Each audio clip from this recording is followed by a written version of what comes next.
hazır içeri bir yerine.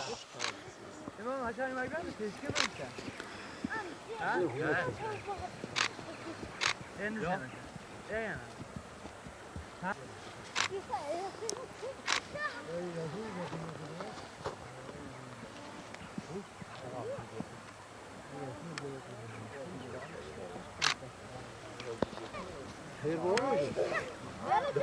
Zaten men soğan. Yazın şimdi biraz dalga oynasa o elini kaldırıyor. O da biliyor ha. Gece. Mesela tavukçu. Nerede bakıyorsun ki? Evin içine yatıyor ya. Tavukçuysa dayının ders çubuk yapıyor. Ya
Dur kaç memle olduk ben.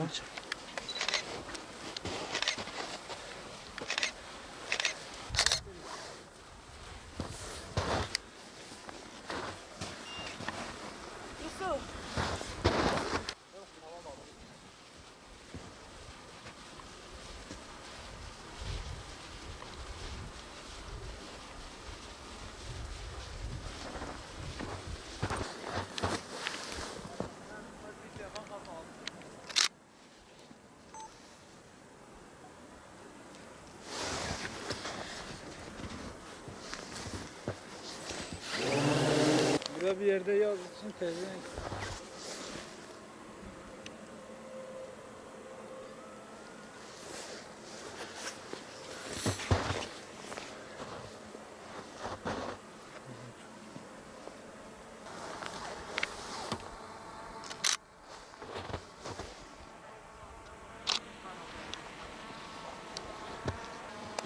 Yatsın çok öyle. Ha şaka yaptım dedim. Sen noktalar sensin. yani kulak verin. Ben yarın bu şey diyorum. Salaklar. Ben kaçınca. Bir küçük diğer niye sen? Allah. Bu 36. Ha bu şarj mı? Nahla.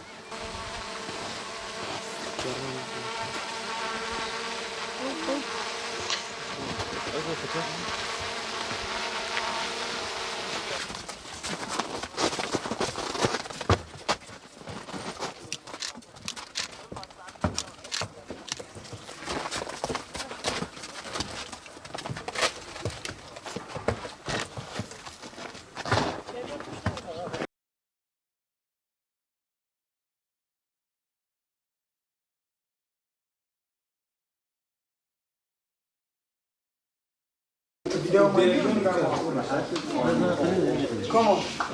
This time. This time.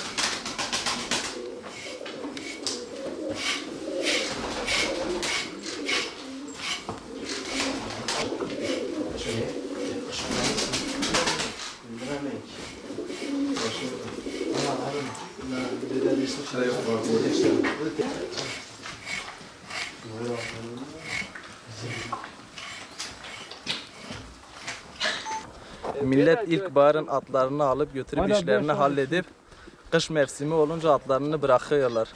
Kurda kuşa yem olmamak için getirip içeri koyuyoruz. Hayvanlarıma 4 dörtlük saman veriyorum. Samanım da o kadar olmadığı şekilde köylüler de yardım ediyor. Destek çıkıyorlar bana. 5 tane at yanımda var. Şu anda samanlarını 4 dörtlük veriyorum. Birkaç tane daha vardı. Kurtlar tarafında telef oldu gitti. Hayvanlarımı suya götürüyorum. Samanını veriyorum 4 dörtlük. Atlarını içeri koydum mu ilk bar oldu mu sahipleri geliyor. Atlarını istiyorlar diyorlar. Götüreceğim at benimdir. Atlarını geri veriyorum onlara. Onlar atlarını götürüp işini bitirdikten sonra geri bir daha bırakıyorlar dışarı. O hayvan telef oluyor. Bazı hayvanları getirip içeri koyuyorum. Bazıları da dışarıda kurtlar tarafında telef oluyor. Babam da bana destek veriyor çok. Sana söyleyeyim. Ailem tarafında sıkıntı yok. Kar olduğu zaman yazın çalıştırıyorlar, mandıralara gidiyorlar. Mesela hayvanların içine gidiyorlar. Bu hayvanları götürüyorlar, çalıştırıyorlar. Kışın oldu mu atıyorlar bu sokaklara. Hayvan sahipleri bu şekilde hayvanları dışarı bıraksınlar.